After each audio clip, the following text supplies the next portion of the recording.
I was boiling water when I suddenly noticed someone was knocking on my door in the middle of the night. This immediately made me sense something was wrong. When I saw a strange man standing outside the door, I quickly fastened the security chain on the door, but what I never expected was he actually claimed to be from the Census Bureau. I'm sorry to bother you so late. I need to ask you a few questions for the Census Department. Listen, let me get that, and then you can ask me through the door. Just then, the man suddenly stuck his hand through the door.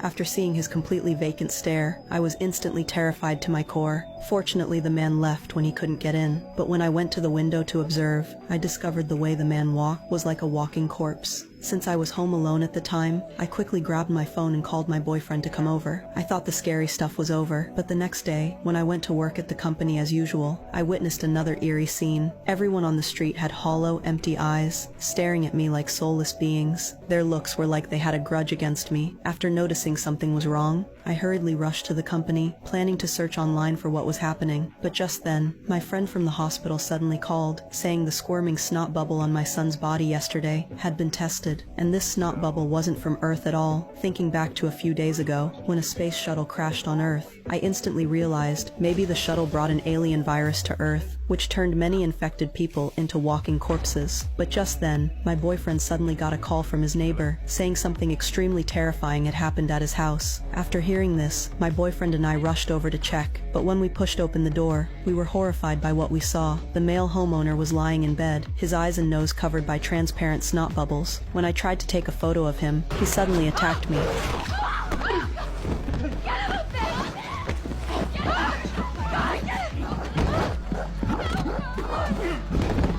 This instantly left me panicked and confused, but before I could react, the man crawled out like an amphibian. But when he crawled to the stairway, he suddenly foamed at the mouth and died on the spot. The doctor thought this might be the man dying from shock due to his deep sleep being interrupted. After realizing the virus had now invaded Earth, I hurriedly rushed to my ex-husband's house, wanting to pick up my son, but as soon as I arrived at my ex's place, I discovered his house was full of people, and everyone was staring at me with hollow eyes. Realizing my ex had also become infected, I immediately ran away without saying a word, but my ex wasn't about to let me go. He tackled me to the ground, then spat acidic liquid on my face. Strangely enough, the next second my ex actually let me go. At this moment I had no idea that a terrifying virus had invaded my body. As soon as I fell asleep, my cells would complete their transformation, evolving into a new human like a walking corpse. Watching my ex chase after me with others, I had to drive away frantically, but I hadn't escaped very far, when a group of expressionless people blocked my path. Realizing these people were all infected too, I panicked and got out of the car, but these people didn't seem to give up. They kept chasing me from behind, so I had to run to the street for help, but everyone I saw refused to help me. With no choice, I hid in a subway station. I thought I'd finally lost those people, but what I never expected was, the subway was also full of people with hollow, lifeless eyes. Realizing the city had now fallen, I had to pretend to be one of them, calmly sitting down in a chair. But then, a mother in front who was pretending to be infected, was discovered by the infected ones with no choice. I had to follow them and hide in another car, but then the infected had pushed open the door. As a spray of virus shot out, I was so scared I quickly jumped onto the subway tracks and escaped the station along the rails. Seeing that all humans now had expressionless faces, I had to disguise myself as one of the infected to walk around, because my most urgent task now was to quickly find my son.